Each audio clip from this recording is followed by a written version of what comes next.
What is environmentalism? And why does it matter so much in IR studies? Isn't IR just about war, conflict, diplomacy, and many state-to-state kind of things? Why does it care about the nature so much? It's just non-living things. Well, let's find out. Oh, by the way, we're going to talk about Paris Agreement, and the US, of course, who decided to walk out from it. But first, let's talk about the definition of environmentalism. Environmentalism is an ideology and social movement that have main concern in environmental protection and improvement. In the past, every non-living things on Earth had been treated as an abstract entities due to the state-centric concept of security in international relations. But today, scholars believe that human and nature cannot be separated. Damaging the environment has an equal effect in threatening the human security. And now, environment has become one of the key components in IR studies, and arguably one of the top priority in diplomatic circle. Everything we do, from the food we eat to the electricity we use, affect the world around us. But it wasn't always that way. The Industrial Revolution changed the way that we created everything, from food and energy to sanitation and manufacturing technologies. How has industrialization impacted the environment, and what can we do in the future to reduce these environmental impacts? But first, we need to know what is Industrial Revolution.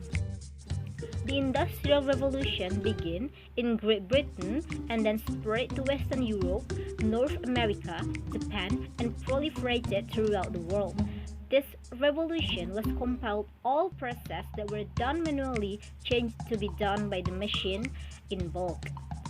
Where many of these machines use fossil materials that can cause residue or pollution to the environment. Back then, people weren't thinking of the potential impact of burning coal and other fossil fuels to power their new equipment and machinery. They were thinking of growing as much, as fast, and as far as possible. 250 years have passed, but the impact of Industrial Revolution is still happening. The United Nations Climate Change and Global Warming Report reveals that 2019 has been the hottest year in the last 5 years. The United Nations reports that the average of global temperature in 2015 to 2019 is on the hottest period. In order to save this Earth and reduce this global warming and climate change, then almost 200 countries gathered up to sign the Paris Agreement in 2015. Then, what is Paris Agreement? The Paris Agreement is an international treaty which formed by the United Nations Framework Conventions on Climate Change. The agreement was signed by all nations and the regional economic organizations that agrees to join after the negotiations on 21st United Nations Climate Change Conference in Paris 2015, and the sign happens in New York on April 2016. There is around 195 nations, includes the European Union, that join the parties. So, what happens in this agreement? Of course, this agreement intended to combat the climate change around the world, especially to reduce the carbon dioxide emissions. This thing was planned by the previous agreement, that is Kyoto Protocol, in 1997. But the agreement did not make any big impact on the emissions, or we can say that the Kyoto Protocol was not run smoothly. Paris Agreement was international treaty about climate change after Kyoto Protocol was not run smoothly. This convention was held on 30 November through 12 December 2015 in Le Bourget, France, and attended by European Union and 188 states. The main aim of this treaty is to keep the global temperature rise well below 2 degrees Celsius while still preserving appropriate financial flows. China, US, India, Russia, and European Union are the biggest polluter countries in the world, emitting up to 70% of the global carbon emission. Those countries have to cut their carbon emission about 40% to 65% by 2030. US have many regulations to reduce their emission, such as Clean Air Act, the United States Department of Transportation, and the United States Environmental Protection Agency. This act is for make innovation about environmentally friendly transportation that use renewable energy. So, this Paris Accord sounds fun in game, right? Wrong! Cutting half of the carbon emissions will bring high unemployment, says the US. Here's another reasons why the US withdrawing from the Paris Accord. First, declining industrial production. It can be seen that the main purpose of establishment of the Paris Agreement is to reduce carbon gas emission. According to a study conducted by the Intergovernmental Panel on Climate Change or IPCC, 65% of greenhouse gas emissions are caused by combustion of fossil fuels and industrial activities.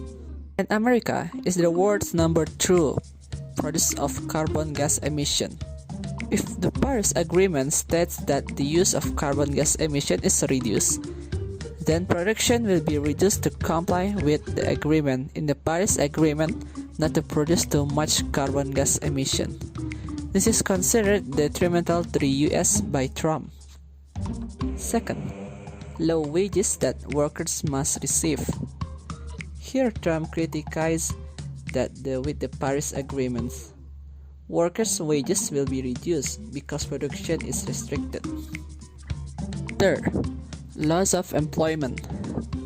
With a decline in production, the industry must also take the right steps to maintain its industry, namely by igniting existing labor. It is impossible if production is small with a lot of labor. The industry will run. This will only cause losses and labor is not effective at work. Therefore, the dismissal of labor by the industry is the right step in saving the industry. The impact of the US withdrawal from the Paris Agreement. The withdrawal of the United States from the Paris Agreement certainly creates a negative impact on the world. As we know, the United States is the second greenhouse gas contributor after China. Here are some big points due to the withdrawal of the United States from the Paris Agreement. First, carbon gas emissions. The amount of carbon gas emissions produced by the United States make the world carbon emission space smaller. This will complicate the achievement of the nationally determined contribution target of 2%. Second, global temperature targets. The withdrawal of the United States will make it difficult for the Paris Agreement to achieve the main goal of targeting global temperature below 2% or 1.5%. Third, climate finance. Previously, the United States was the main financial supporter of UNFCCC operations, amounting to $6.44 million for 1 year. The withdrawal of the United States certainly affects of the operations of the UNFCCC, making no alternative funds to replace the position of US donations.